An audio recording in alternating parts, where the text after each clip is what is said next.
Hello प्यारे बच्चों, आप सभी का स्वागत है हमारे ऑनलाइन प्लेटफॉर्म लर्न ऐप में। आप सभी को इस ऐप के माध्यम से ऑनलाइन बेस्ट एजुकेशन के लिए आपके अमित सर केमिस्ट्री पढ़ाने आए हुए हैं। जैसा कि आप सभी को और जो छात्र नए हैं उन सभी के लिए एक बेस्ट एजुकेटर आपके सामने केमिस्ट्री के लिए मेरा नाम अमित त्रिवेदी है आए हैं। स्टार्ट करते हैं प्यारे बच्चों। आज थोड़ा सा पहले अबाउट ऑफ साइंस के बारे में जानते हैं। क्या है साइंस? तो जैसे हम लोग इस एक ही शब्द को उठा लेते हैं विज्ञान। अब विज्ञान क्या है प्यारे बच्चों?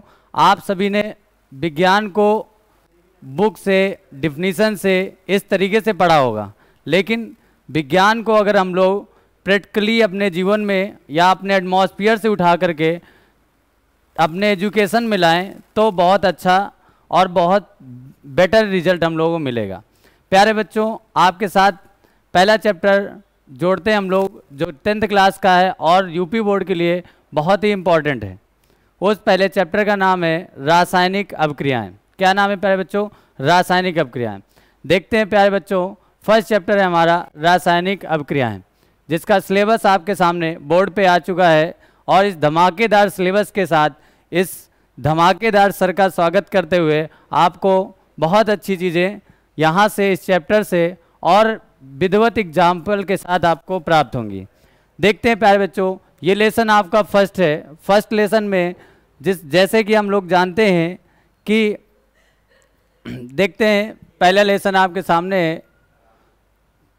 देखते हैं पहला लेसन आपके सामने है रासायनिक अभिक्रिया, फिर दूसरा है बेटा रासायनिक समीकरण, तीसरा संतुलित रासायनिक समीकरण। ये पहले लेसन के सारे टॉपिक हैं जो हम लोगों को पढ़ना है, यानी कि कह सकते हैं कि ये सारी डिफिनीशंस हैं जो फर्स्ट चैप्टर में आपके लिए पढ़ाई जाने वाली हैं।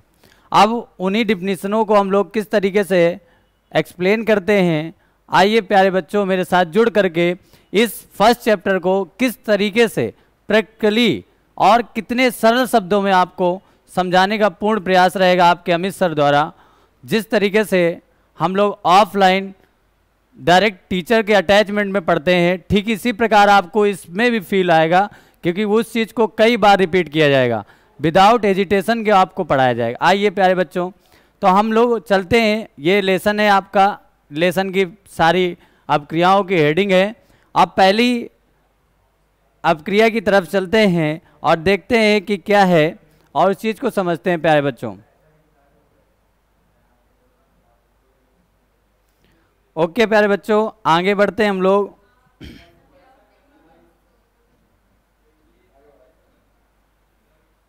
ये आते हैं प्यारे बच्चों, आपके सामने दी हुई है रासायनिक अभिक्रिया एवं समीकरण। ये हमारे पाठ का नाम है। अब इंट्रोडक्शन पे आते हैं।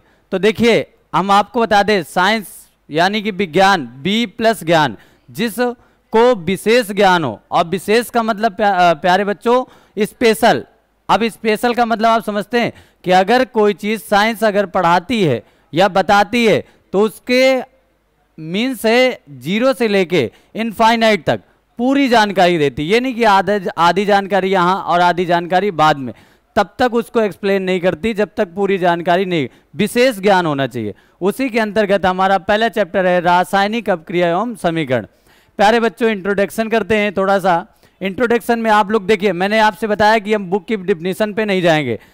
क्या लिखा हुआ है? संपूर्ण ब्रह्मांड द्रव्य ऊर्जा से मिलकर के बना है और द्रव्य तथा ऊर्जा उप परिवर्तित है रहते हैं। इसका मतलब क्या है? पहली बात तो साइंस ने सभी को पदार्थ बोला है, ठीक है। और पदार्थ का मतलब है कि जो वस्तु स्थान गिरती हो, जिसमें भार हो, जिसका आयतन हो या आकार और आकृति हो, यहाँ तक सारी चीज़ों को पदार्थ कहा गया। ब्रह्मांड में जितनी चीज़ें उपस्थित हैं, द्रव्य या पदार्थ हैं। तो हम लोग देखते हैं एटमॉस्फेयर में कि बच्चों अनेक परिवर्तन होते हैं और उन परिवर्तनों को हम लोग देखते भी हैं और समझते भी हैं। जैसे अभी मौसम को देख लीजिए, ठंडी वाला है, फिर बारिश वाला है, फिर गर्मी वाला है। ये परिवर्तन है कि नहीं? और उन परिवर्तनों को हम लोग विज्ञान में किस तरीके से पढ़ते हैं वो प्यारे बच्चों आपके सामने बोर्ड पे दिया हुआ है। और आप इस चीज़ को समझिए कि पहला परिवर्तन है आपका प्यारे बच्चों इसमें हम लोग देखते हैं और समझते हैं। क्या दिया हुआ है? भौतिक परिवर्तन और दूसरा दिया हुआ है प्यारे बच्चों रासायनिक परिवर्तन। यानी कि हमारे वातावरण में दो प्रकार के परिवर्तन होते हैं, एक होता है भौतिक परिवर्तन और दूसरा होता है बेटा रासायनिक परिवर्तन। आप बोर्ड पे ध्यान रखें, आपको बहुत कम और सरल शब्दों में इन परिभाषाओं को बताया जाएगा। देखिए प्यारे बच्चों, इंग्लिश में बोलते हैं फिजिकल चेंज और भौतिक परिवर्तन। इसको समझने के लिए प्यारे बच्चों, पदार्थ के भौतिक अवस्था या फिजिकल चेंज परिवर्तित होता है, परंतु रासायनिक संगठन में कोई परिवर्तन नहीं होता। कहने का मतलब है भौतिक चीजें परिवर्तित होती हैं, पर रासायनिक संगठन यानी जिससे वो मिल करके बना है उनमें कोई परिवर्तन नहीं होता। अब आते हैं प्यारे बच्चों, जैसे भौतिक परिवर्तन आपसे कोई पूछ लेता है what is a physical change, तो आप बता दीजिए कि जो उसके बाहरी यानी द्रव्यमान में, घनत्व में और उसके टेम्परेचर में जो परिवर्तन होता है उसे कह सकते हैं हम लोग भौतिक परिवर्तन। और उस भौतिक परिवर्तन को अगर देखेंगे प्यारे बच्चों, तो उसको आप समझिए कि उसमें कोई नया पदार्थ नहीं बनता। आप समझिए जब नया पदार्थ नहीं बनता तो उसे हम लोग क्या कह देते हैं? भौतिक परिवर्तन। आप थोड़ा सा देखते हैं प्यारे बच्चों रासायनिक परिवर्तन यानी कि केमिकल चेंज। क्या बोलेंगे प्यारे बच्चों? Chemical change. आप देखते हैं तो केमिकल चेंज, भौतिक परिवर्तन में कोई नया पदार्थ नहीं बन रहा था, लेकिन परिवर्तन है रूप, रंग और इस तरीके के उसके आकार में, आकृति में, गलनांक में, क्वथनांक में, इस तरह का परिवर्तन होगा, लेकिन कोई नया पदार्थ नहीं बनेगा। अब आते हैं हम लोग रासायनिक परिवर्तन में। तो रासायनिक परिवर्तन क्या है?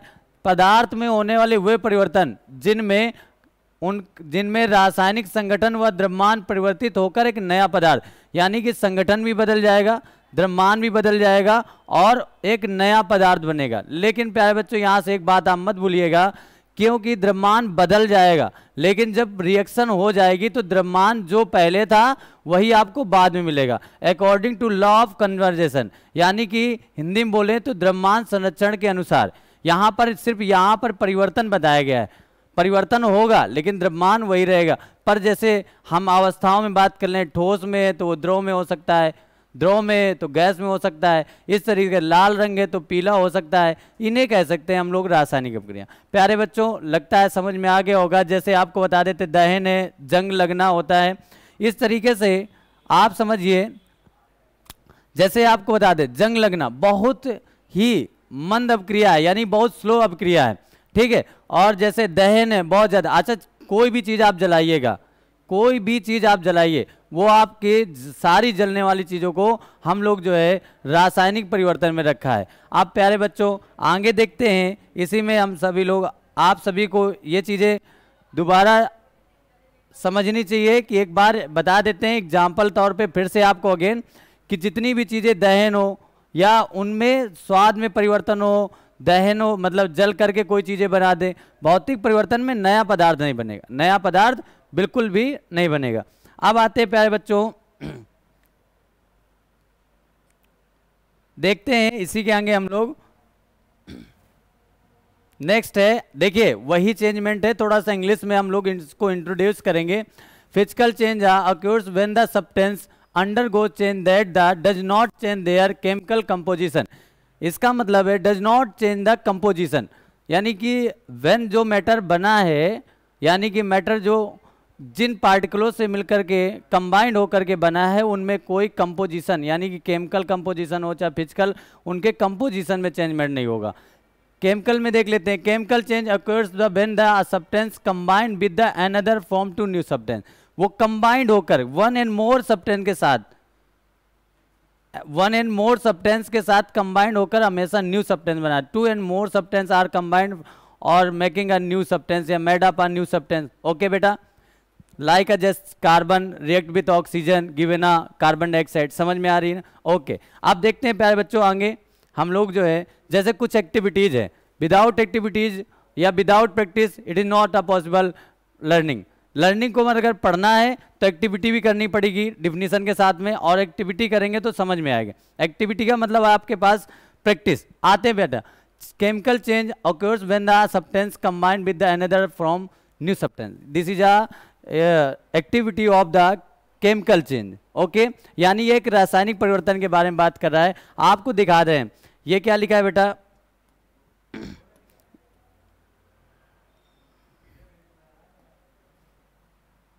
देखिए बेटा, देखिए इधर मैग्नीशियम रिबन और टोंग द, यानी कि मैग्नीशियम रिबन को हम लोग एयर के प्रेजेंट में क्या कर रहे हैं, बर्न कर रहे हैं या हीट कर रहे हैं। अब देखिए इसमें रिएक्शन हम आपको करके दिखाते हैं किस तरीके से मैग्नीशियम का परफॉर्मेंस होता है एयर के कांटेक्ट में बर्न करने में। समझिए प्यारे बच्चों, यानी कि अब क्रिया करानी है हमको एक तरफ से, देखते हैं। और प्यारे बच्चों, आप केमिस्ट्री को बिल्कुल अपने लाइफ में लीजिए, एटमॉस्फेयर के थ्रू लीजिए, आप घर की एक्टिविटीज के थ्रू लीजिए। देखते हैं प्यारे बच्चों, Mg और प्लस बेटा O2 रिएक्ट करेंगे, यानी हीट करना पड़ेगा। हीट का मतलब होता है थर्मल रिएक्शन हो जाएगी। देखिए बेटा MgO बन जाएगा। क्या बनेगा प्यारे बच्चों? MgO। अब यहाँ पर लॉ ऑफ कन्वर्जेशन वर्क कर रहा है, आपको इसके आगे लॉ ऑफ कन्वर्जेशन बताया जाएगा प्यारे बच्चों। तो अभी हम लोग रिएक्शन को बैलेंस करने के लिए यहाँ पर दो का मल्टीप्लाइज करते हैं और इसको भी करते हैं। अब देखिए मैग्नीशियम ऑक्साइड पाउंड होता है। क्या पाउंड होता है बेटा? Magnesium oxide. मैग्नीशियम ऑक्साइड आपको देख रहे हैं, ये मैग्नीशियम रिबन है और ये हीट दी जा रही है। इस प्रकार से ये एनर्जी इधर की ओर निकल रही है। वाच आ ग्लास, जब हम लोग ग्लास में देखते हैं तो हमें मैग्नीशियम ऑक्साइड, और वो भी वाइट कलर का, कैसा होता है बेटा? वाइट। इन सभी चीज़ों को अगर आप देखेंगे प्यारे बच्चों तो आपको बहुत ज़्यादा समझ में आएगा। अब देखते हैं बेटा नेक्स्ट एक्टिविटीज हमारे सामने होगी। इन सभी चीज़ों को समझना आपके लिए बहुत इंपॉर्टेंट है।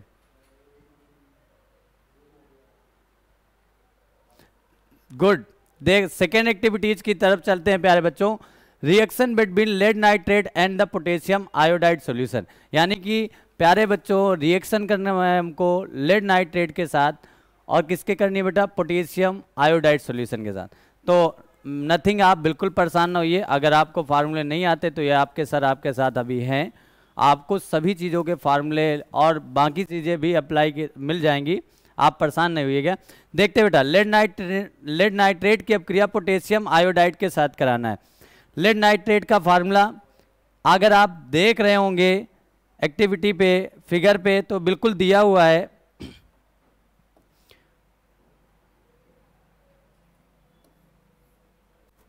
देखते हैं प्यारे बच्चों, लेड नाइट्रेट का फार्मूला आपको दिखा हुआ है,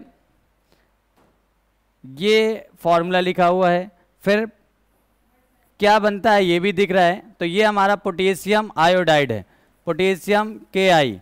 क्या है बेटा? Potassium iodide. और ये लेड नाइट्रेट यानी PbNO3 का सॉल्यूशन है। क्या करते हैं? पोटेशियम आयोडाइड, ये टेस्ट ट्यूब है, पोटेशियम आयोडाइड को लेड नाइट्रेट के सॉल्यूशन में डालते हैं, यानी डिजोल्व करते हैं। अब रिएक्शन कराते हैं, किस तरीके से हमारी रिएक्शन होगी।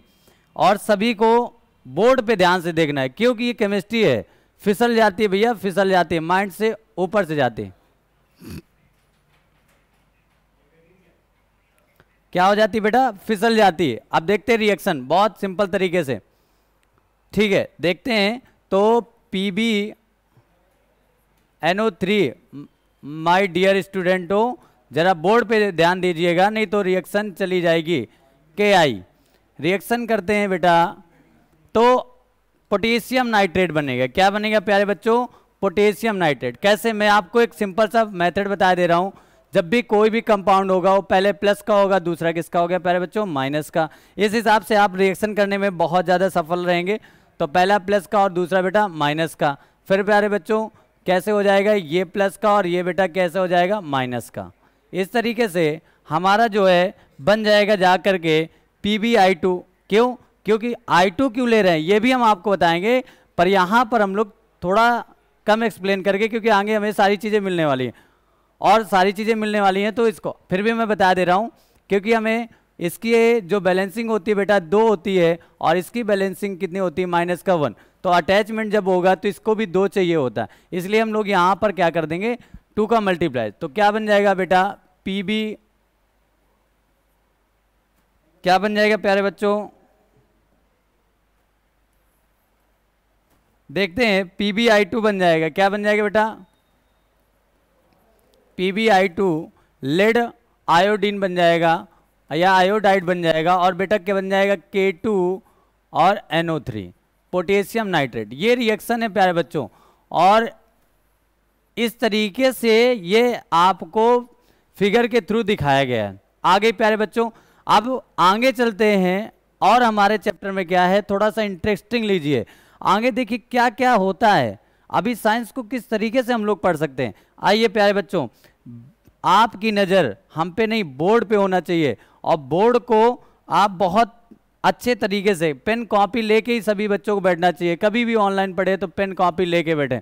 अब आते हैं प्यारे बच्चों रासायनिक अपक्रियाएं। देखिए बहुत सिंपल सा चैप्टर है रासायनिक अपक्रिया एवं समीकरण। सबसे पहले हमें पढ़ा रासायनिक परिवर्तन, फिजिकल परिवर्तन, फिर उनके दो एक्टिविटीज भी पढ़ी। अब आते हैं बेटा चैप्टर के मेन डिफिनीशन है हमारी रासायनिक अपक्रिया। देखते हैं प्यारे बच्चों क्या होती है रासायनिक अपक्रिया। तो वे अपक्रियाएं जिनमें पदार्थों के संगठन तथा उनमें होने वाले परिवर्तन तथा रासायनिक अपक्रिया कहते हैं। बहुत सिंपल सी परिभाषा है कि जब दो पदार्थ आपस में मिल जाते हैं, क्या होते हैं बेटा, दो पदार्थ आपस में मिल जाते हैं और एक नए पदार्थ का निर्माण करते हैं, उसे क्या कहते हैं प्यारे बच्चों, रासायनिक अपक्रिया। क्या कहते हैं बेटा, रासायनिक अपक्रिया। ये जो प्यारे बच्चों लिखा है वो यहाँ पर समांगी होगा। क्या होगा प्यारे बच्चे, समांगी।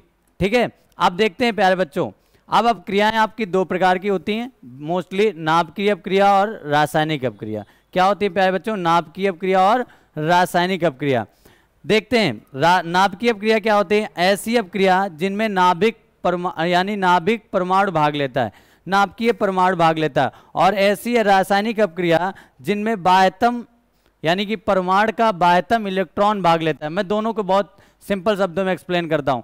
जैसे आपको बता देते हैं, ये रिएक्शन इस साइड की है, यहाँ पर है, और इसमें जैसे यूरेनियम है, हीलियम है, ऐसे ये नाभिकीय एटम है, ये डायरेक्ट नाभिक पे अटैक करते हैं। और रही जो सिंपल वाली जितने भी रिएक्शन करते हैं हम लोग रासायनिक अपक्रिया करते हैं, जैसे कार्बन और प्लस बेटा क्या होता है, ऑक्सीजन। अगर देखा जाए तो कार्बन को अगर देखा जाए तो इसके अगर हम लोग कॉन्फ़िगरेशन करते हैं तो इसके लास्ट कक्षा में 4 इलेक्ट्रॉन होते हैं। कितने आते हैं प्यारे बच्चों, 4 इलेक्ट्रॉन आते हैं।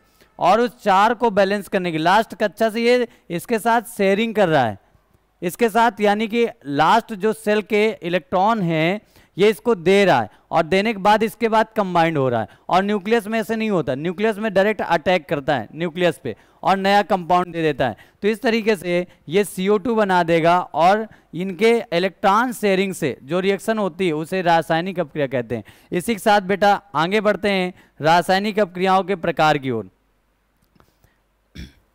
रासायनिक अपक्रियाओं के प्रकार की ओर बढ़ते हैं।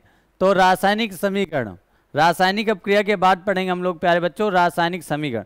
यानी कि अब बहुत सिंपल शब्दों में लिखा है कि रासायनिक अपक्रिया में बना समीकरण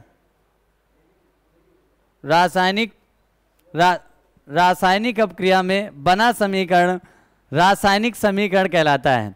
प्यारे बच्चों इस मुस्कुराहट की एक ही वजह है, वो क्या अभी बताते हैं, पहले रासायनिक अपक्रिया पढ़ी है, क्योंकि रासायनिक अपक्रिया आगे तो आपके अंदर भी मुस्कुराहट आ जाएगी। समझिए, रासायनिक समीकरण, रासायनिक अपक्रिया के संक्षिप्त रूप को रासायनिक समीकरण कहते हैं। जैसे आपको बता दे रहे हैं प्यारे बच्चों, ये इस तरीके से एक हम लोग पूरी लैंग्वेज थ्योरी लिख दें। जैसे मैं एक छोटा सा एग्जांपल बोलता हूँ, कार्बन प्लस ऑक्सीजन, ये दोनों वर्ड, कार्बन बहुत बड़ा हो जाएगा, ऑक्सीजन भी बहुत बड़ा हो जाएगा। इस हिसाब से अगर हम लोग प्यारे बच्चों देखते हैं कि अगर हम उनको शॉर्ट फॉर्म में लिख दें, उनके सिंबॉलिक रिप्रेजेंट कर दें, तो उसे क्या कह देंगे हम लोग, रासायनिक समीकरण। यानी कह सकते हैं किसी अपक्रिया के भाग लेने वाले तत्वों को उनके प्रतीकों तथा अवस्थाओं के रूप में जो हम लोग लिखते हैं अपक्रिया को, उसे रासायनिक समीकरण कहते हैं। जैसे आपके सामने एग्जाम्पल दिया हुआ प्यारे बच्चों, जस्ता मतलब जिंक होता है, सल्फ्यूरिक अम्ल यानी H2SO4 है, रिएक्ट करेंगे प्यारे बच्चों जिंक सल्फेट प्लस हाइड्रोजन। कहने का मतलब है अगर हम लोग इसको सिंबॉलिक लिख रहे हैं कि नहीं लिख रहे हैं, Zn को लिख दिया, कितना सिंपल हो गया। सल्फ्यूरिक अम्ल जो इतना लॉन्ग मेथड है उसे हम लोग कितने सिंपल फॉर्म में लिख दिया, फिर रिएक्शन करा दिया ZnSO4 और प्लस बेटा H2। अब इसको कैसे लिखना है ये भी आपके सामने हम लोग जो है पूरा बोर्ड पे दिए हुए, घबराने की बात नहीं। पहला देखिए, पहला नियम क्या है, अभिकारक तथा उत्पादों के बीच में अपक्रिया का चिन्ह लगना चाहिए। तो बहुत सारे बच्चे कंफ्यूज होंगे कि सर अभिकारक क्या होता है, उत्पाद क्या है, ये भी आपको बताया जा रहा है। ध्यान से देखिए, जो रिएक्शन लिखी हुई है उसको मैं थोड़ा सा एक्सप्लेन करता हूं। यहां पर Zn प्लस बेटा H2SO4 रिएक्शन करेंगे प्यारे बच्चों, तो ये प्लस का होता है, ये भी प्लस का और ये माइनस का। इस प्रकार से ZnSO4 और प्लस प्यारे बच्चों H2। अगर मैं इसमें एरो बना रहा हूं, ये भी मैं आपको बताऊंगा क्यों। तो पहला नियम क्या है, अभिकारक तथा उत्पादों के बीच में प्रतीक लगना चाहिए, यानी कि ये हमारे अभिकारक हैं और ये प्यारे बच्चों क्या है, उत्पाद। अब कोई अगर आपसे पूछ लेता है अभिकारक क्या है, तो सिंपल सी बात बताते हैं बेटा। वैसे तो इनको हम लोग एलिमेंट बोल सकते हैं जब ये केमिकल रिएक्शन में पार्टिसिपेट नहीं करेंगे। जैसे आप एक क्रिकेटर कब कहलाएंगे, जब बल्ला और विकेट लेके मैदान पे उतरेंगे तब आप क्रिकेटर कहलाएंगे, और बाहर मिलेंगे तो जो आप हैं वही हैं। सेम यहाँ पर वही प्रोसेस है बेटा कि जब ये सब्सटेंस यानी ये एलिमेंट केमिकल रिएक्शन में पार्टिसिपेट करते हैं, यानी कि अभिक्रिया में भाग लेते हैं, तो उनको हम लोग क्या कह देते हैं प्यारे बच्चों, अभिकारक। बात समझ में आई। और अभिकारक से जो नया पदार्थ बनता है उन्हें क्या कह देते हैं बेटा, उत्पाद। इन दोनों के बीच में हम किसका प्रयोग करते हैं, इस एरो का प्रयोग करते हैं, जिसे रासायनिक अपक्रिया का प्रतीक कहते हैं। अब देखते हैं प्यारे बच्चों दूसरा, तीर के बाईं ओर LHS अभिकारकों के लिए प्लस लगाते हैं। ये क्यों लिखा गया, तीर के बाईं ओर, ये बायां है आपका, यानी कि LHS है बेटा। आप समझिए, इसी में सारी बातें हम लोग समझेंगे। तीर का निशान क्या लगाते हैं बेटा, प्लस। प्लस क्यों लगाते हैं उस चीज को समझिए, क्योंकि Zn एक अलग है जिससे रिएक्शन करना है। आज जैसे मैं आपको पढ़ा रहा हूं तो आप क्या हैं, मैं अलग हूं, आपको पढ़ा रहा हूं तो आप भी तो अलग हैं, आप पढ़ रहे हैं ना हमसे, तो रिएक्शन हमारी आपके बीच में हो रही। अगर हम आप दोनों मिलके बैठ जाएंगे तो कहाँ हो पाएगा, यानी एक ही काम करने लगे, दोनों पढ़ने करने लगे, साथ में नहीं कर सकते, अलग अलग करना। तो इसलिए इन लोगों को अलग रखने के लिए क्या लगाते हैं, प्लस, ताकि पता चले कि ये मिल रहे हैं, मिले हुए नहीं, मिल रहे हैं। तो इस प्रकार से Zn और कितने भी हो सकते हैं, ये मत सोचिए कि यहां पर 2 दिखाए गए, 3 हो सकते हैं, 4 हो सकते हैं, 5 हो सकते हैं, इस तरह से मोर देन, तो सबके बीच में हम लोग प्लस लगा देंगे। क्या लगा देंगे, प्लस। इस तरीके से यहां पे भी वही करते हैं, वही चीज लिखी हुई है प्यारे बच्चों। इसके आगे देखते हैं, आपको बताते जा रहे हैं और इस चीज को आप करते जाइए। अभी देखिए, अभी इसी में उसी के आगे नियम अभी बंद नहीं हुए। फिर क्या करते हैं बेटा, तत्वों के भौतिक अवस्थाएं लिखते हैं। जो रिएक्शन में पार्टिसिपेट कर रहे थे उनके हम लोग क्या करते हैं बेटा, उनके जो है हम लोग जो जिस स्टेट में होता है उस स्टेट में हम लोग उसकी जो है यानी कि अवस्थाएं लिखते हैं। जैसे मैं एक छोटा सा एग्जाम्पल भी आपको बता दे रहा हूँ, सल्फर प्लस बेटा ऑक्सीजन SO2 बनेगा। अगर देखिए प्यारे बच्चों, सल्फर कैसा होता है, सॉलिड फॉर्म में होता है, लिख दिया। ऑक्सीजन किस फॉर्म में होती है, गैस में, लिख दिया। और ये किस फॉर्म में, गैस में। इस तरीके से इन सभी को अप्लाई करते हैं। जलीय विलयन है तो एक्वा कह देंगे, वाष्प है तो वेपर कह देंगे, गैस है तो G कह देंगे, G4 मतलब गैस, ओके। द्रव है तो क्या कह देंगे प्यारे बच्चों, L कह देंगे, और ठोस है तो सॉलिड कह देंगे। माय डियर स्टूडेंट, कंटिन्यू देखते जाइए। अगर टेम्परेचर है तो यहाँ पर हम लोग डेल्टा का सिंबल प्रयोग कर सकते हैं, ठीक प्यारे बच्चों। अनुत्क्रमणीय है तो अनुत्क्रमणीय के लिए ये वाला एरो का प्रयोग किया जाता है प्यारे बच्चों। और इस एरो के बाद जो उत्क्रमणीय है उनको बोथ साइड, यानी कि कह सकते हैं LHS से RHS और RHS से LHS। अब देखते हैं प्यारे बच्चों, गैसीय उत्पाद और छेप। और छेप के लिए प्यारे बच्चों गैसीय उत्पाद होता है, जो गैस बनते हैं उनके लिए हम लोग इस तरीके का कुछ सिंबल, अभी जैसे मैंने यूज किया था, गैस है तो यहाँ पे मैं यूज भी कर सकता हूँ। अब देखिए, और छेप के लिए यानी कि जो उड़ नहीं सकता तो कहाँ जाएगा, नीचे जाएगा। नीचे जाएगा तो उसके लिए इस तरीके से ये सिंबल आपको रिएक्शन में अप्लाई करना है। जब जब रिएक्शन करेंगे, अच्छा अट्रैक्टिव पॉइंट है, अगर आप ऐसा करेंगे तो मार्क्स आपको फुल में फुल मिलेंगे। ओके, जो रूल है, अगर हम रूल के अकॉर्डिंग वर्क करते हैं तो रिजल्ट बेस्ट होता है, और रूल के अनअकॉर्डिंग करते हैं तो फिर रूल हमारा जो है रिजल्ट बेस्ट तो नहीं होता, लेकिन होता तो है ये कुछ। आप देखते हैं प्यारे बच्चों, नेक्स्ट पॉइंट पे जाते हैं, क्या देती है हमारी जो है, देखिए जल्दी से आगे की ओर बढ़ते हैं।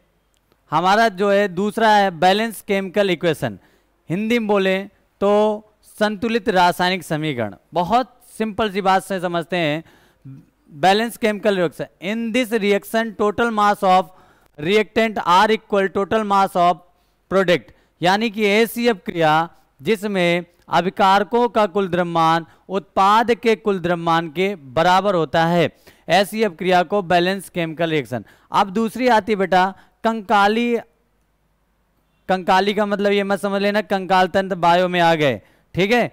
कंकाली रासायनिक समीकरण, कंकाली रासायनिक समीकरण का मतलब होता है अनबैलेंस रिएक्शन। क्या होता है बेटा? Unbalance reaction.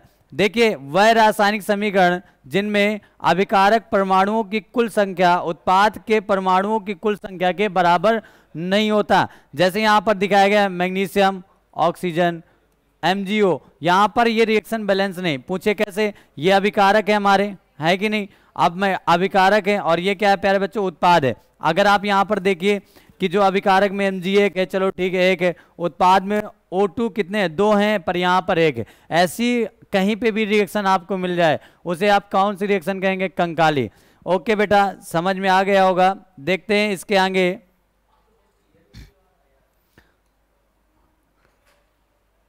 ओके बेटा, ये संतुलित पहले पढ़ा, असंतुलित अब पढ़ेंगे संतुलित। काम बिगाड़ो फिर काम बनाओ।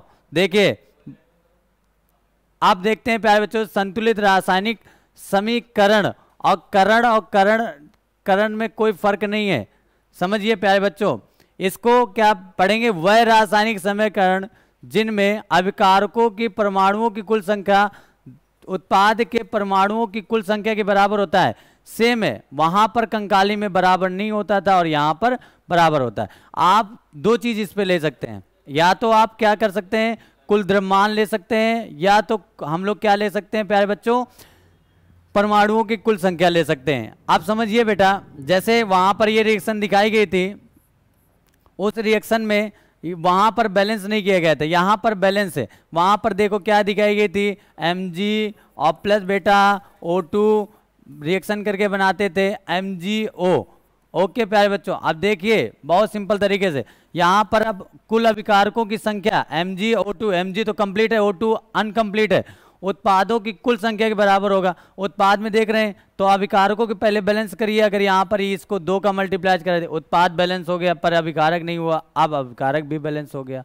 समझ में आई? जैसे मल्टीप्लाई करना है। और इसके एक 2 रूल और हैं, आप ना तो कुछ ऐड कर सकते हैं और ना ही सबट्रैक्ट कर सकते हैं, ना ही आप जोड़ सकते हैं अपनी तरफ से कुछ और ना ही आप घटा सकते हैं। आप कर क्या सकते हैं? सिर्फ मल्टीप्लाइज और डिवाइड, 2 कंडीशन है आपके पास, ठीक है।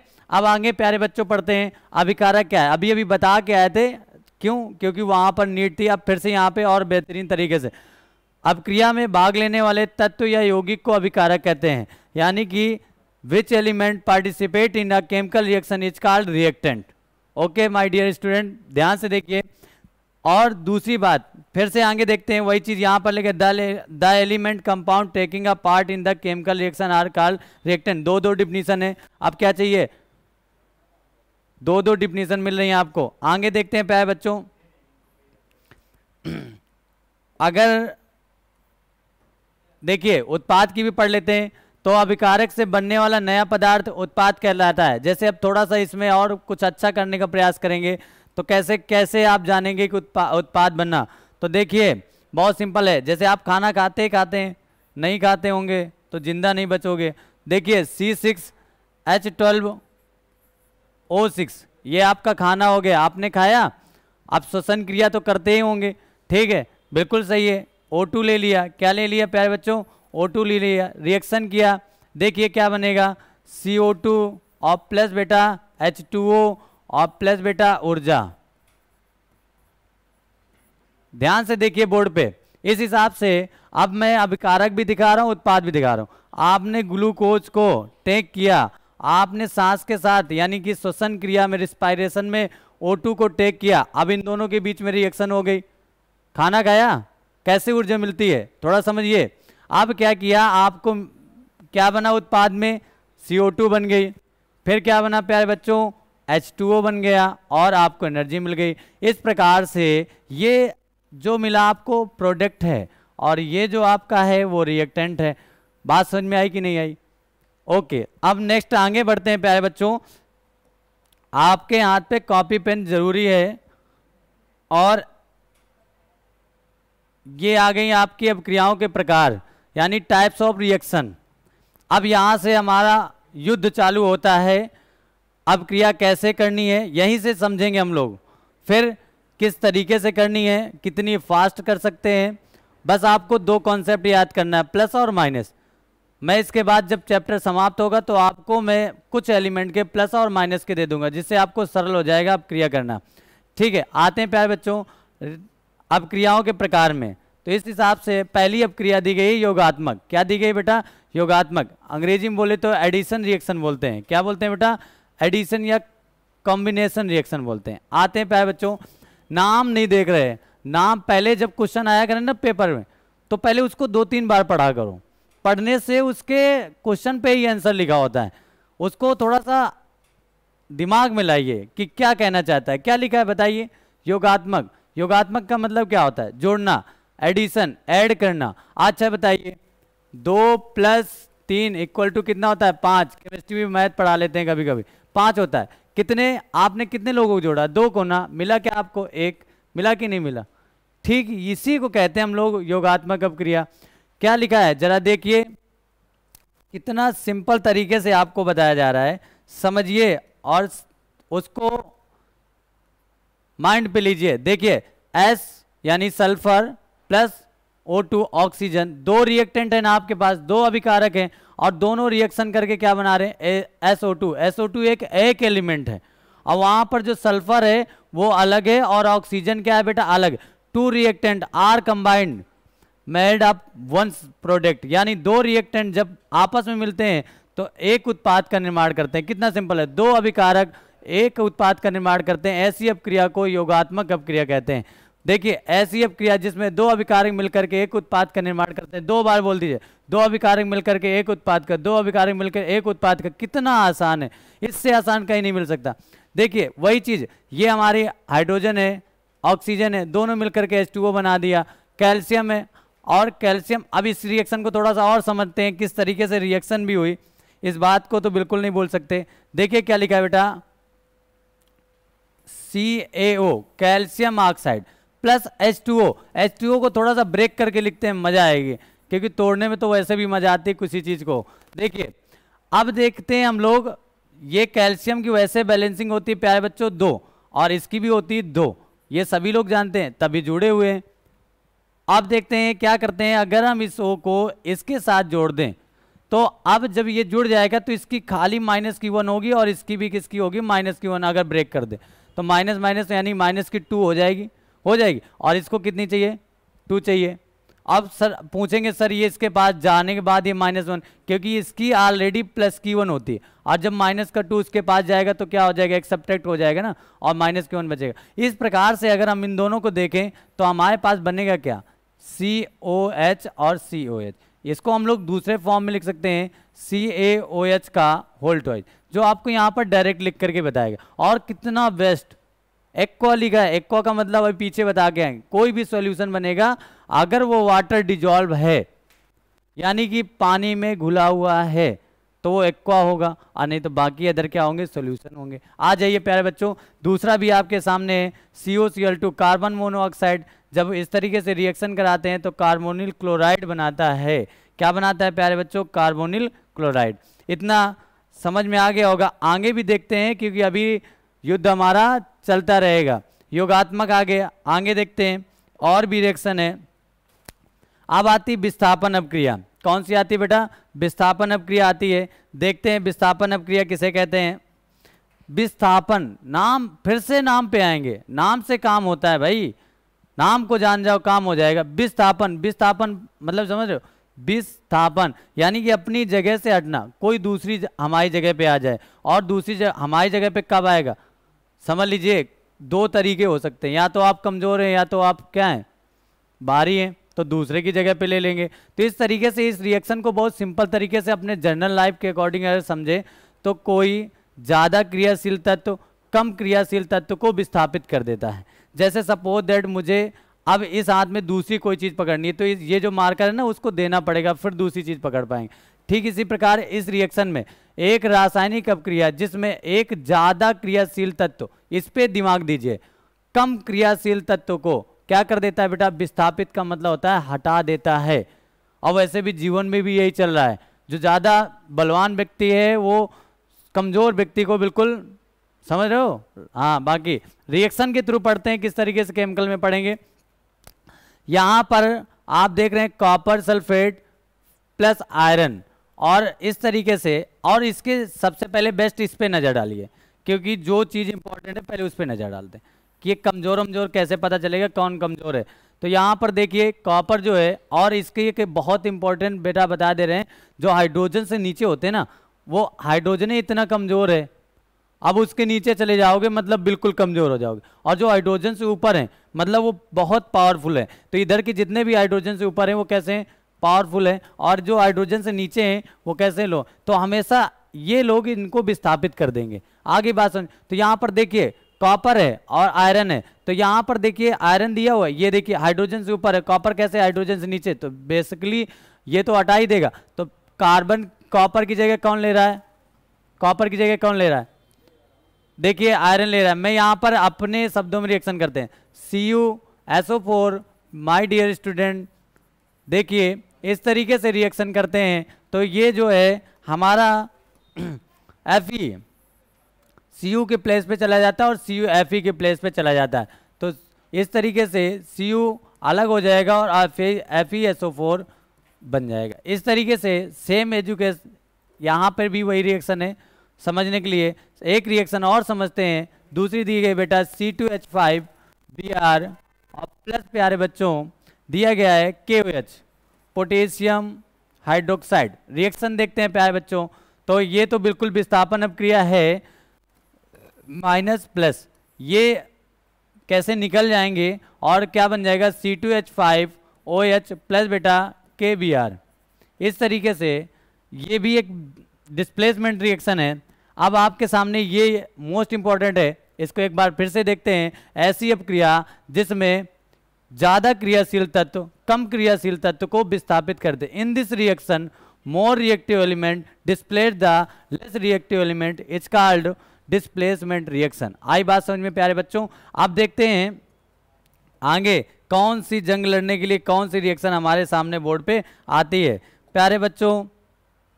ये देखिए अब ये आगे अनुत्क्रमणीय अपक्रिया, अभी जिसका सिंबल हम लोग पढ़ के आए थे, ये तो बिल्कुल सिंपल है। ऐसी अपक्रिया जो अभिकारक से उत्पाद बना के उत्पाद से अभिकारक नहीं बनाती, यानी कि एक ही दिशा में होती है, दोनों दिशाओं में नहीं होती।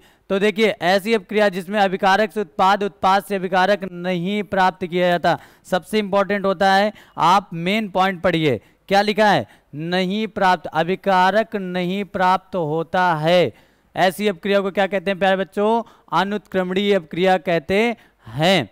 अब देखिए रिएक्शन दिया गया है KClO3 यानी क्लोरेट का पोटेशियम क्लोरेट का फार्मूला दिया गया है। इसको हम लोग हीट करते हैं प्यारे बच्चों, तो पोटेशियम क्लोराइड तथा ऑक्सीजन प्राप्त होता है। अब इनको हम लोग अगर चाहें कि ये बना दें तो बिल्कुल असंभव है।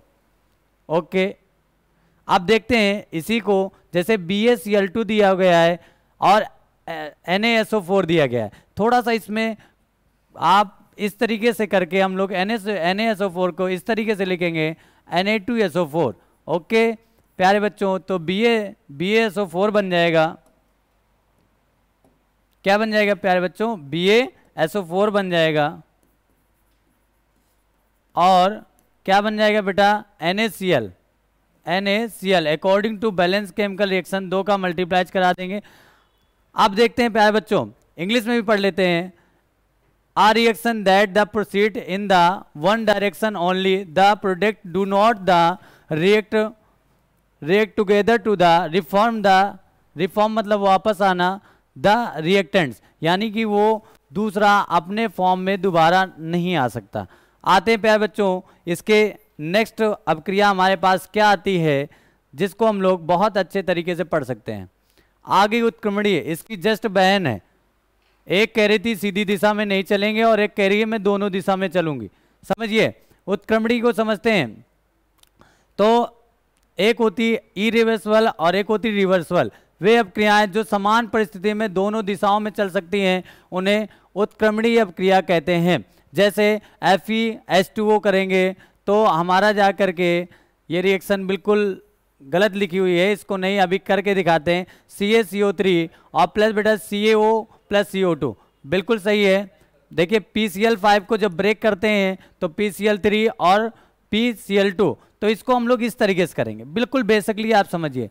CaCO3 प्लस एरो बना दिया प्यारे बच्चों, ये एरो बनेगा इसमें, और क्या बनेगा CaO प्लस बेटा CO2, ये रिवर्सबल है, ये दोनों दिशाओं को दिखा रहा है। जैसे एक और बनाते हैं, PCl5 एरो बना दिया प्यारे बच्चों, तो PCl3 और प्यारे बच्चों इस तरीके से PCl3 और बेटा Cl2 बनेगा। अब देखिए दूसरा भी दिया गया हमारे सामने, कितना सिंपल रिएक्शन दी गई। H2 प्लस बेटा N2 एरो बना दिया, बोथ साइड बनेगा, तो जाके NH3 बनेगा प्यारे बच्चों। अब इसको हम लोग बैलेंस करना पड़ा ही है, जब बैलेंस करना पड़ा है तो देखिए किस तरीके से हम लोग बैलेंस करेंगे। तो यहाँ पर H की संख्या 3 है, 3 का मल्टीप्लाइज करा दिया, और इस तरीके से जब ये N 2 है तो 2 का करा दिया, देखिए अमोनिया बन गई। अब आते हैं प्यारे बच्चों, are reaction with the conversion of the reactant product and the conversion of product to reactant, यानी रिएक्टेंट को प्रोडक्ट में, प्रोडक्ट को रिएक्टेंट में बदला जा सकता है। आप देखिए प्यारे बच्चों कौन सी रिएक्शन आती है हम सबसे जो है लड़ने के लिए। आगे बढ़ते हैं, तो उष्मा छेपी दो प्रकार के होते हैं, एक उष्मा छेपी होती है और एक होती है उष्मा शोषी। अगर हम लोग इसको इंग्लिश में देखें, किस में देखें प्यारे बच्चों, इंग्लिश में एक्सोथर्मिक, एक्सो एग्जिट शब्द से निकलता है, एग्जिट का मतलब होता है निकलना, एग्जिट का मतलब क्या होता है निकलना। एनर्जी इस रिएक्शन में क्या होती है, निकलती है, एनर्जी बनती है। अब देखते हैं वे अपक्रियाएं जिसमें उष्मा का उत्सर्जन होता है, किसका बेटा, उष्मा का उत्सर्जन होता है, ऐसी अपक्रिया क्या कहलाती है बेटा, उष्मा छेपी अपक्रिया कहलाते हैं। जब हम लोग किसी, बहुत सिंपल तरीके से समझिएगा प्यारे बच्चों, देखिए जैसे कार्बन को जब भी जलाते हो आप, कभी चीज, किसी भी चीज को आप जलाइए, किसी भी चीज को आप जलाइए, आप जब जलाएंगे प्यारे बच्चों तो CO2 बनेगा, और CO2 बनती है तो गर्म तो निकलती है ना उष्मा। आप देखते हैं प्यारे बच्चों आगे, an exothermic reaction is one which takes a place with the evolution of heat. जैसे इसमें देखते हैं इन दोनों की रिएक्शन कराते हैं तब भी हीट निकलती है, बस इसको हम लोग बैलेंस करना है। तो इस तरीके से यहाँ पर 3H2 को कर देंगे। आप देखते हैं प्यारे बच्चों नेक्स्ट रिएक्शन क्या आती है, ओफो उष्मा शोषी। ऐसी अपक्रिया बहुत सिंपल है बेटा, ऐसी अपक्रिया जिसमें उष्मा का अवशोषण होता है, सबसे इंपॉर्टेंट है, ऐसी अपक्रिया जिसमें उष्मा का अवशोषण होता है। Endothermic reaction is the which take place with the absorption of heat. जैसे आप घर में कोई चीज़ है, मैं कह रहा हूँ किसी चीज़ को आप रिएक्शन करना है, कार्बन प्लस सल्फर, तो कार्बन प्लस सल्फर को देखिए कितना बेसिकली आपको बताते हैं।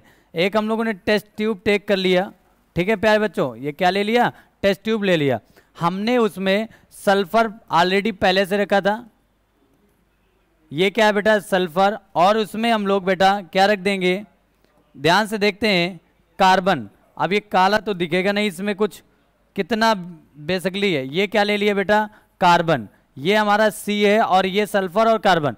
अब इस रिएक्शन को करने में थोड़ा सा रिएक्शन हो ही नहीं रही, अब क्या करते हैं कि अब हीट करना पड़ रहा है, हमको क्या करना पड़ रहा है प्यारे बच्चों, हीट कर रहे हैं। और जब हम लोग हीट करेंगे, हीट करने का मतलब है इसको हम लोग एनर्जी दे रहे हैं, और जब एनर्जी दे रहे हैं तो क्या हो रहा है, अवशोषण हो रहा है कि नहीं हो रहा, यानी एनर्जी क्या हो रही है, अवशोषित हो रही है। तो ऐसी अपक्रिया जिसमें एनर्जी को देना, चावल सब्जी बनाते हो ना, पकाने के लिए गैस जलाना पड़ता है, और वो क्या करती हैं, एब्जॉर्ब करती है ना एनर्जी, बेसिकली आप समझिए। तो इस प्रकार से जब कार्बन को सल्फर के साथ हीट करते हैं तो कार्बन सल्फाइड बनाते हैं। इस प्रकार से ये रिएक्शन कौन सी रिएक्शन कराएगी प्यारे बच्चों, उष्मा शोषी। और एक छोटी सी बात बताते हैं, जैसे पहचानने के लिए पूरी एक्सरसाइज आती है प्यारे बच्चों, पहचानने के लिए हम लोग क्या करते हैं, बहुत सिंपल तरीके से तो आपको बता देते हैं, अगर एरो की इधर हीट लिखा हुआ है तो मतलब उष्मा छेपी है, और अगर एरो के क्या करते हैं प्यारे बच्चों, एरो के इस साइड हीट लिए लिखा हुआ है तो उष्मा शोषी, तो ये क्या है उष्मा छेपी, और ये क्या है प्यारे बच्चों उष्मा शोषी।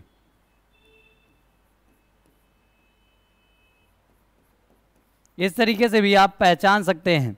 ठीक है प्यारे बच्चों, आगे देखते हैं कि कौन सी रिएक्शन हमारे लिए एक पहाड़ का रूप लेके आ रही है, जिसे हमें समझने में बहुत बहादुरी लगेगी, क्योंकि जब भी हम लोग मैदान में उतरते हैं तो पता नहीं होता दुश्मन किस टाइप का आ रहा है। पेपर देने जा रहे हो पता नहीं, लेकिन आप इतना रेडी होके जाइए, तैयार होके जाइए, किसी भी प्रकार का है हम उससे पूर्ण रूप से फाइट करके उसे हराएंगे। लक्ष्य ये हराना, यानी कि यूपी बोर्ड में कोई भी एग्जाम है उसको हम लोग को बिल्कुल पॉजिटिव एनर्जी के साथ जाना है। अब आते हैं नेक्स्ट वाली में, क्या बनता है प्यारे बच्चों अपघटन अपक्रिया। क्या आ गई प्यारे बच्चों, बहुत जल्दी जल्दी ध्यान से देखते हैं। अपघटन, आप मतलब अभी, और घटना कभी भी जीवन में कोई घटना होती है, जैसे दोस्त दोस्त के बीच में लड़ाई, टूट गई ना दोस्ती, रिश्तेदारी में कोई घटना होगी, आपसी किसी भी मैटर में घटना होती है। एक कांच का जो है आप छोड़ दो टूट जाएगा, तो टूटने का मतलब यानी ब्रेक, शब्द क्या निकल रहा है ब्रेक। ब्रेक मतलब क्या होता है टूटना। जिस अपक्रिया में टूटने की बात आ जाए वो क्या कहलाती है बेटा, अपघटन अपक्रिया कहलाती है। क्या कहलाती है प्यारे बच्चों अपघटन। देखते हैं ऐसी अपक्रिया जिसमें एक अभिकारक, मोस्ट इंपॉर्टेंट, दो या दो से अधिक उत्पादों में बदल जाता है। ऐसी अपक्रिया जिसमें एक अभिकारक दो या दो से अधिक उत्पादों में बदल जाता है। अच्छा एक चीज बताइए, आप लोग एक चीज बताइए, समझिए प्यारे बच्चों, कि जब कभी लड़ाई होती है, झगड़ा होता है या कोई चीज़ ब्रेक होती है, उसका क्या होता है रीजन होता है कि नहीं होता। विदाउट रीजन तो कोई चीज़ होती नहीं होती। इसलिए यहाँ पर रीजन भी आपको बताए जाएंगे किस तरीके से रीजन है। आप समझिए, जैसे मैं एक एलिमेंट ले रहा हूँ, उसको समझिए। जैसे हम लोग एलिमेंट लेते हैं CO3, एरो बनाया, इसको हम लोगों ने गर्म किया, हीट किया, इस प्रकार से ये CaO और प्लस प्यारे बच्चों CO2 में ब्रेक होता है। तो देखिए एनर्जी हीट तोड़ने के लिए हमको किसको लेना पड़ा, उष्मा को लेना पड़ा। किसको लेना पड़ा, उष्मा को लेना पड़ा। इस हिसाब से समझ में आ गई बात। आप देखते हैं प्यारे बच्चों इसके आगे 3 टाइप हैं। कितने टाइप है प्यारे बच्चों उसमें, अब इसके 3 टाइप हैं, तीनों टाइप को समझते हैं। ये 3 प्रकार आपके सामने दिए हुए हैं, विथ रिएक्शन के दिए हुए हैं, और सबसे बेस्ट ये है कि आपको सारी रिएक्शन की एग्जाम्पल है। आप इन प्यारे बच्चों इनको बहुत सरलतम शब्दों में समझेंगे। डिफिनीशन वहाँ से पढ़ाएं और यहाँ पर उन्हीं को बस उसी डिफिनीशन में हमें एक्सचेंज कर देना है। जैसे ताप दिया गया है, फिर क्या दिया गया है विद्युत दिया गया है, फिर क्या दिया गया बेटा प्रकाश दिया गया है। क्या दिया 3 टाइप की, कितनी टाइप की बेटा, विद्युत, उष्मा और प्रकाश। देखिए तो क्या बोलेंगे, अपघटन की जो डिफिनीशन है वही है यहाँ पर। अपघटन की जो डिफिनीशन है वही कि एक अभिकारक किसकी उपस्थिति में बेटा, एक अभिकारक किसकी उपस्थिति में, ताप की उपस्थिति में एक या एक से अधिक पदार्थों में टूट जाता है। देखते हैं प्यारे बच्चों, यहाँ पर रिएक्शन हम लोग करेंगे, यहाँ पर रिएक्शन हम लोग करेंगे। समझिए किस तरीके से, क्या लिखा हुआ है CO3। अब यहाँ पर हम लोगों को लिखना पड़ेगा क्या, हीट। हीट का मतलब गर्म करना। अब देखिए क्या बनेगा बेटा, CaO और CO2 बनेगा। क्या बनेगा प्यारे बच्चों, CO2। जैसे दूसरी रिएक्शन लिखी है 2KCl। अब जब इसको हीट करेंगे प्यारे बच्चों, हीट करने पे बन जाएगी रिएक्शन आपकी, यहाँ पर 2KClO3 होगा। इस तरीके से जब देखेंगे तो क्या बनेगा 2KCl और प्लस बेटा 3O2 बन जाएगा। आप देखते हैं प्यारे बच्चों दूसरी अपक्रिया में इनको भी हम लोग बिल्कुल सिंपल तरीके से बनेंगे। विद्युत यानी कि विद्युत की उपस्थिति में जब एक अभिकारक 2 उत्पादों में बदल जाता है, विद्युत अपघटन। आप घटन याद कर लीजिए, बस उनकी प्रेजेंट चेंज कर दीजिए। अगर उष्मी है तो उष्मा की उपस्थिति में, विद्युत है विद्युत की उपस्थिति में, प्रकाश है तो प्रकाश की उपस्थिति में। आप देखिए जल्दी से 2H2O हमारे पास जब इसमें विद्युत का प्रेजेंट कर देंगे तो इस तरीके से जब विद्युत का प्रेजेंट करेंगे तो देखिए 2H2 और बेटा O2 बनेगा।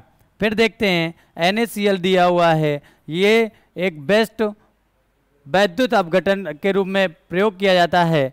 फिर विद्युत कर दिया प्यारे बच्चों, इस प्रकार से Na और प्लस और Cl माइनस हो जाएगा। फिर देखते हैं इसी तरीके सेम कंडीशन इसके साथ भी लगेगी। अब आते हैं प्रकाशीय अपघटन में। किसमें आते हैं प्यारे बच्चों? प्रकाशीय। तो प्रकाश की उपस्थिति में एक अभिकारक दो उत्पादों में बदल जाता है, प्रकाशीय अपघटन कहलाता है। One reactant change in a two product in present of light is called photosynthesis reaction, यानी कि फोटो डिकम्पोजिशन रिएक्शन भी कह सकते हो। आ जाओ मेरे प्यारे बच्चों, देखिए क्या लिखा है AgCl। AgCl यहाँ पर हमें सनलाइट की प्रेजेंट लेना है। क्या लेना है बेटा? सनलाइट की प्रेजेंट लेना है। अब देखते हैं Ag प्लस और Cl माइनस, पर हम लोग ये नहीं दिखा सकते हैं, ये बिल्कुल नहीं दिखा सकते हैं क्योंकि ये थोड़ा सा कुछ अलग डिनोट कर देगी, इसलिए हम आपको बताते हैं क्यों नहीं दिखा सकते। ये रीजन भी मैं आपको बताऊंगा। Ag और क्या बनेगा बेटा? Cl। ठीक है, एक और देख लेते हैं इसी की जो है जस्ट AgBr, फिर प्रेजेंट ले लेंगे प्रकाश का, Ag बनेगा और प्लस बेटा Br बनेगा। चलिए, इतनी जंग लड़ते लड़ते 4 अभिक्रियाओं के प्रकार और बचे हैं, उनको भी हम लोग देखते हैं।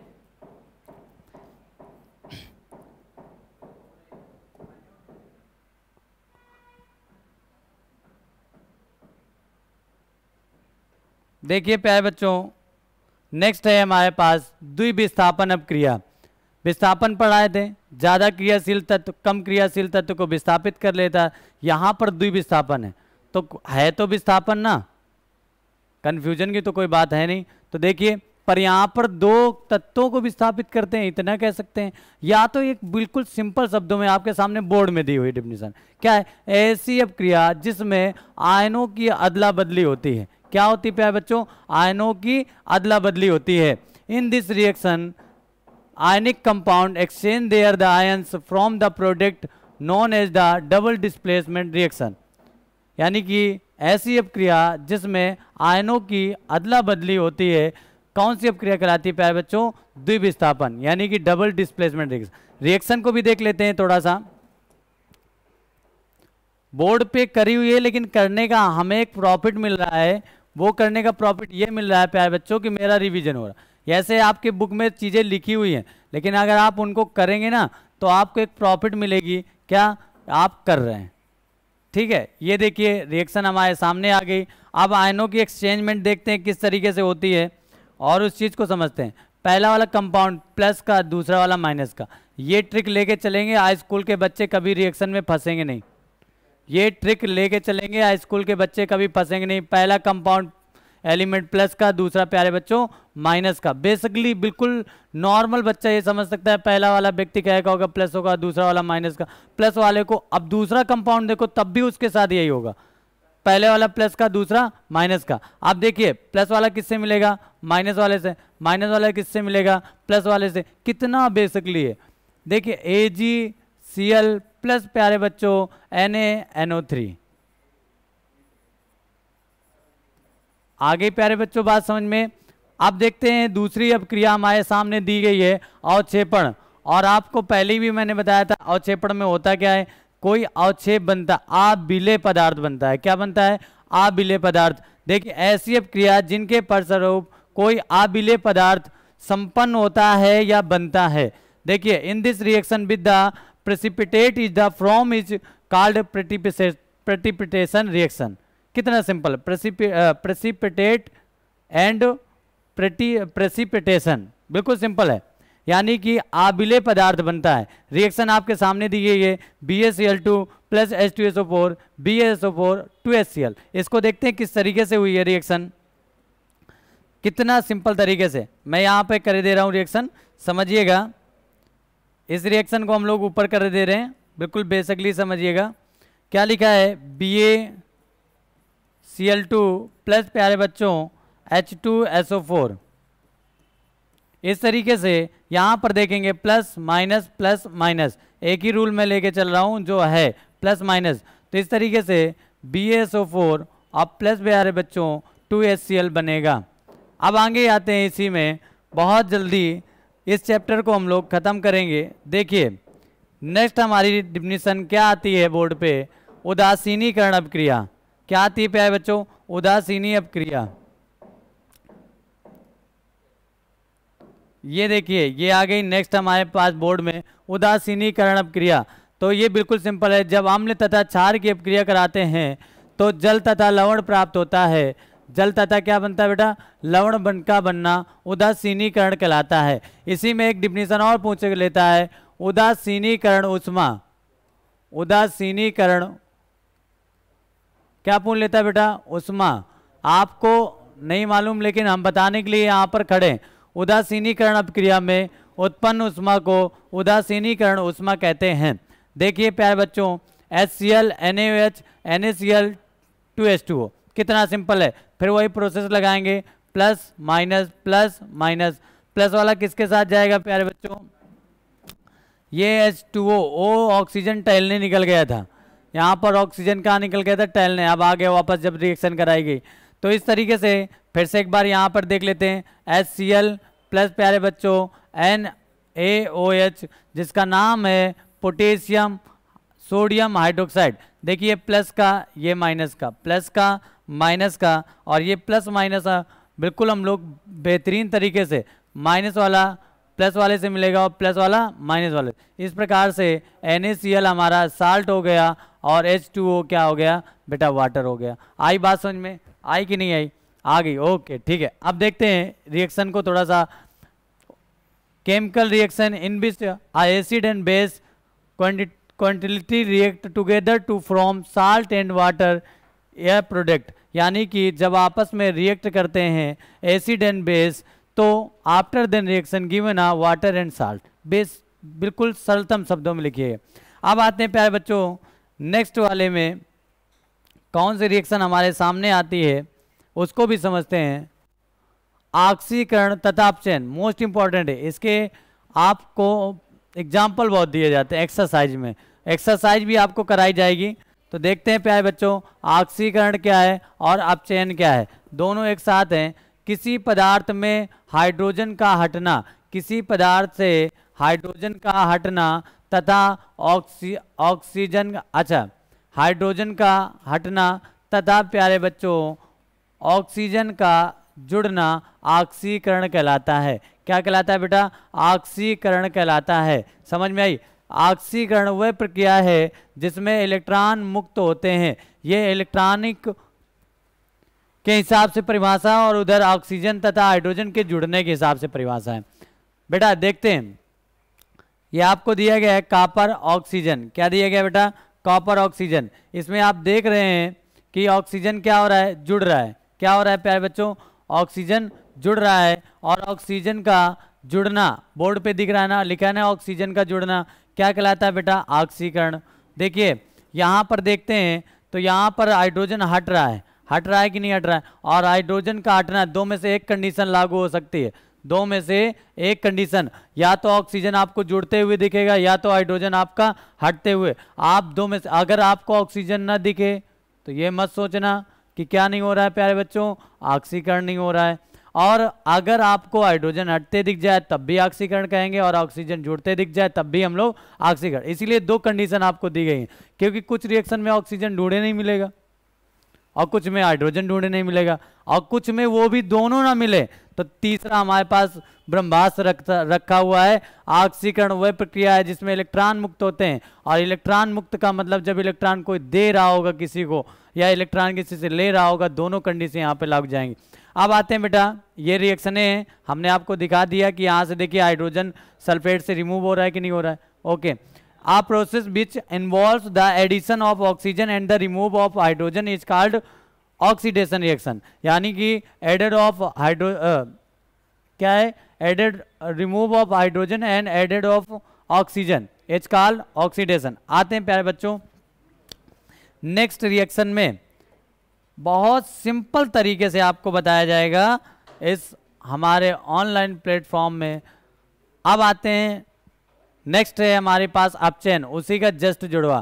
तो ऐसी अपक्रिया क्या बोलेंगे प्यारे बच्चों, ऐसी अपक्रिया जिसमें ऑक्सीकरण ऑक्सीजन का ह्रास होता है। क्या होता है प्यारे बच्चों, ऑक्सीजन का ह्रास होता है। देखिए ह्रास का मतलब कमी। और देखिए मैं कितने सिंपल शब्दों में बताते हैं। ऐसी अपक्रिया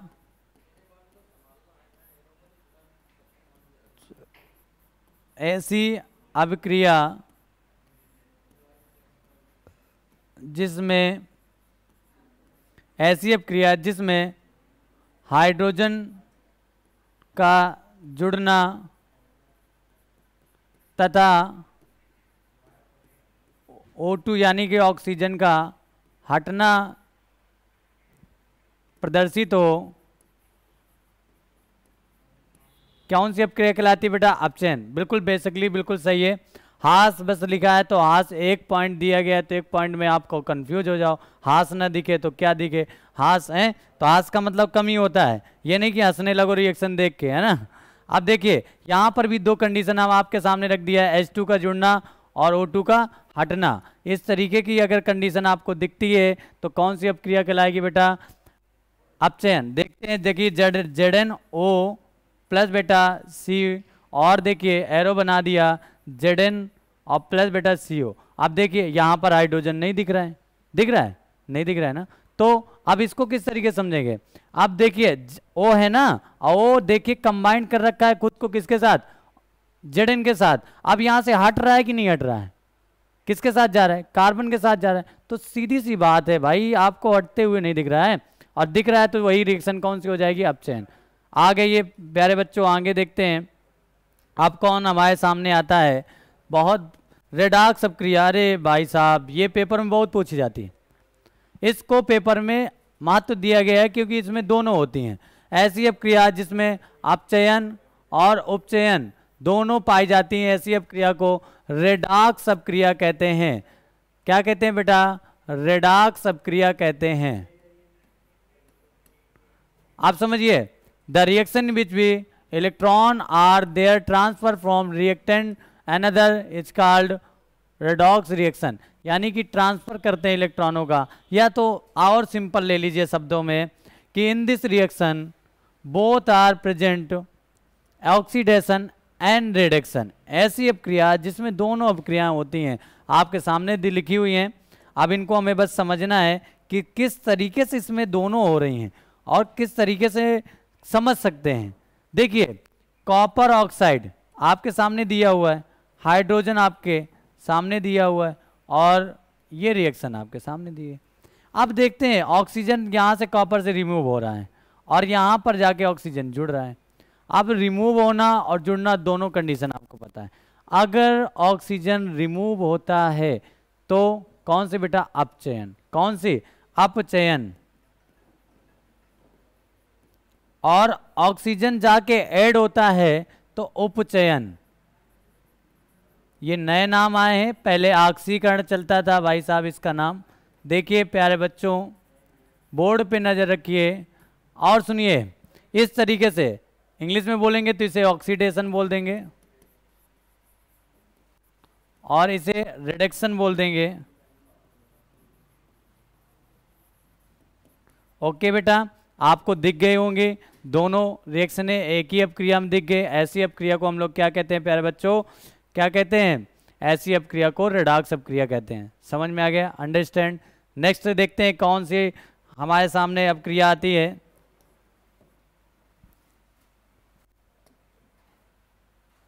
अपचायक और ऑक्सीकारक, बहुत सिंपल है। अपचायक और ऑक्सीकारक जिन पदार्थों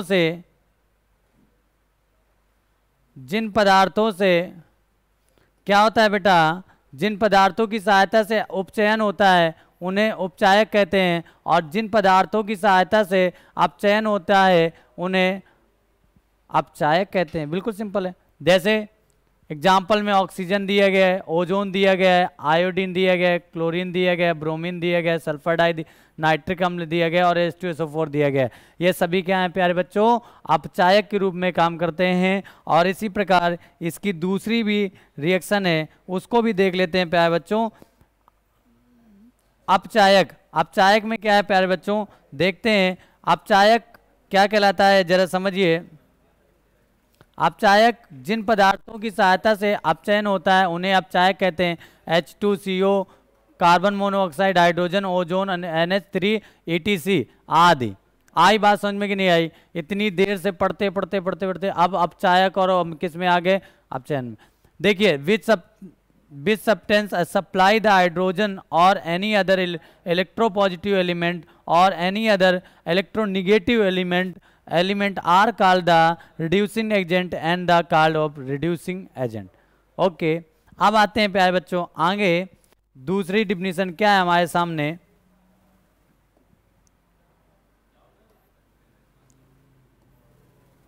बहुत सही, इस तरीके से हम पाठ को पढ़ते पढ़ते बहुत आगे निकल आए हैं और उसको हम लोग देखते हैं कि अब अपचायक और अपचयन का उदाहरण हमारे दैनिक जीवन में किस प्रकार से प्रयोग होता है उसको जानते हैं।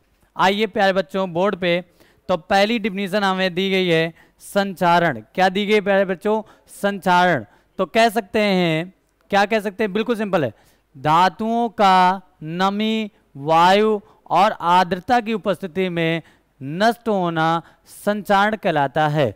यानी कि metal in destroy present of air, water and humidity. बात समझ में आ गई नहीं प्यारे बच्चों? यानी कि किसी भी धातु का हो, किसी भी धातु का हो, नमी, जल तथा वायु या आर्द्रता की उपस्थिति में अगर वो नष्ट हो रही है तो ऐसे प्रोसेस को हम लोग संचारण कहते हैं।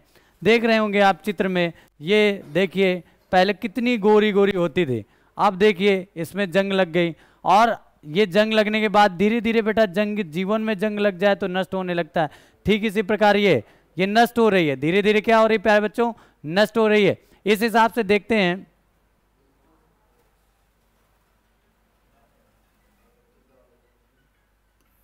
ये बात जो ऊपर लिखी हुई है बहुत बेस्ट है, लेकिन इसको बाद में पढ़ेंगे, इसको अभी हम लोग बिल्कुल नहीं, हम लोग कंसंट्रेट करेंगे इस पे। संचारण एक रासायनिक प्रक्रिया, जब कोई धातु अपने अम्ल, नमी आदि के संपर्क में आती है उसे संचारित हो जाती है, इस प्रक्रिया को संचारण कहते हैं। आगे प्यारे बच्चों बात समझ में। अब देखते हैं इसके आगे का कि क्या है इसके आगे, और आप लोग अपना दिमाग खोल करके बैठ जाइए। क्यों? क्योंकि ये अमित सर आपको जो आपने नहीं देखा, सिर्फ पढ़ा है, क्या किया प्यारे बच्चों, सिर्फ पढ़ा है, वो आपको दिखाने वाले हैं। जो आप देखते देखते देख ही नहीं पाते, उस चीज को समझ ही नहीं पाते। तो नेक्स्ट है हमारा प्यारे बच्चों विकृत गणिता, अंग्रेजी में बोलते हैं रेनिसिडिटी। ठीक है प्यारे बच्चों, इसको भी पढ़ लेते हैं। क्या है, जब वसा युक्त या तेलीय खाद्य पदार्थों को लंबे समय तक रखा जाता है, लंबे समय का यहाँ पर लंबे समय तक रखा जाता है तो वो क्या होने लगता है, नष्ट होने लगता है। क्या होने लगता है बेटा, नष्ट का मतलब यहाँ पर खराब होने लगता है। क्या होने लगता है प्यारे बच्चों, खराब होने लगता है। तो उसको समझते हैं क्यों होता है खराब, यानी कि खाना रखे रहे तो क्यों खराब हो जाता है, और आप बीमार क्यों हो जाते हैं। बहुत सारी बातें, साइंस बहुत चीज़ें समझाती हैं प्यारे बच्चों, पर जो टॉपिक है उसको पहले समझते हैं। तो इसको देखते हैं, तो यहाँ से पहले पढ़िए। डिफिनीशन तो सिर्फ आपको यहीं तक में है, ये यहीं से आपकी डिफिनीशन खत्म है, पर और थोड़ा सा पढ़ते हैं। यह प्रक्रिया विकृत ऑक्सीकृत होने पर तेल या वसीय क्या होते हैं, खराब हो जाते हैं। अगर इन सभी को हम लोग रोकना चाहते हैं, इसको क्या करना चाहते हैं, रोकना चाहते हैं, तो यहाँ पर लिखा है जिनमें खाद्य पदार्थों में जल्दी विकृत गंधिता नहीं होती। इस लाइन को अंडरलाइन कर रहे हैं आप, समझिए। दो प्रमुख प्रति ऑक्सी कारक होते हैं हमारे पास, BHA। क्या होता है बेटा, ये प्रति ऑक्सी कारक है। ये ऑक्सी कारक अभिक्रिया को नहीं होने देंगे, बहुत भीड़ से इसको निकाल के बाहर पढ़ते हैं। BHA ब्यूटिलेट हाइड्रोक्सी एनिसोल बोलते हैं बेटा इसको, और इसी का एक दूसरा भाई है BTH। क्या है प्यारे बच्चों, BHT। क्या है, BHT, ये भी ब्यूटिलेट हाइड्रोक्सी टालून। इस तरीके से दो ये हमारे ऐसे हैं प्रतिऑक्सी कारक हैं। आई बात समझ में। फिर इसके बाद एक लाइन इसमें और इंपॉर्टेंट है, वो है वायुरोधी बर्तन तथा प्रकाश से दूर खाद्य सामग्री रखने पर जो क्या होता है प्यारे बच्चों, उनकी जो ये ऑक्सीकरण की क्रिया है वो रुक जाती है। अब एक लास्ट पॉइंट है, अंकल चिप्स सभी लोग खाते होंगे या चिप्स खाते होंगे आलू वाली, तो उसमें देखते हैं स्पष्ट ये क्वेश्चन कई बार पूछा गया है कि उसकी पॉकेट में यानी कि जिसमें वो पैक होकर के आती है उसमें नाइट्रोजन गैस भरते हैं। कौन सी भरते हैं? क्योंकि ये प्रतिऑक्सीकारक होती है, ये उसे खराब होने नहीं देती। और इस प्रकार से ये आपका चैप्टर खत्म होता है, खाना से खत्म होता है बेटा। और इस तरीके से आप कितनी चीज़ों को सुरक्षित रख सकते हैं वो भी आपको बताया जाता है।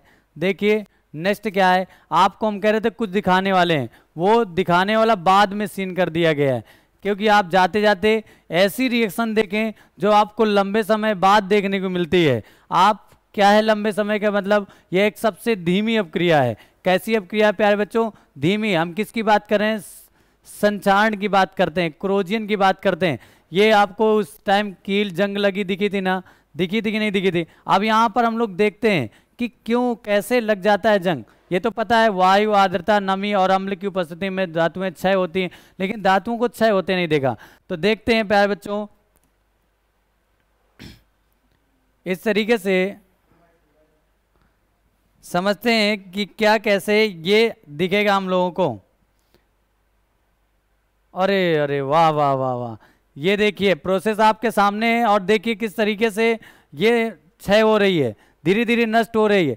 यानी इसके पहले जो दिख रहे बारिश है, नमी है, और ये देखिए वाह जंग भी आपने देख लिया। अभी तक तो आपने सिर्फ 4 दिन 5 दिन 10 दिन वेट करते थे, और ये आपके सामने फिर से एक बार रिप्ले करेंगे, हम भी तो देख लें किस तरीके से।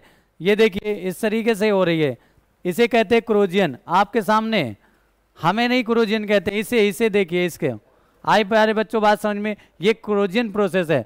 और प्यारे बच्चों आपके अमित सर आशा करते हैं इस चैप्टर को आप बहुत अच्छे से पढ़ेंगे, और आपको नेक्स्ट चैप्टर बहुत जल्दी तुरंत इसके बाद अम्ल क्षार लवण बहुत अच्छे ट्रिक और इम्पॉर्टेंट क्वेश्चन के साथ जो यूपी बोर्ड में लगातार पूछे जा रहे हैं वो आपको बहुत जल्दी मिलेंगे। धन्यवाद प्यारे बच्चों।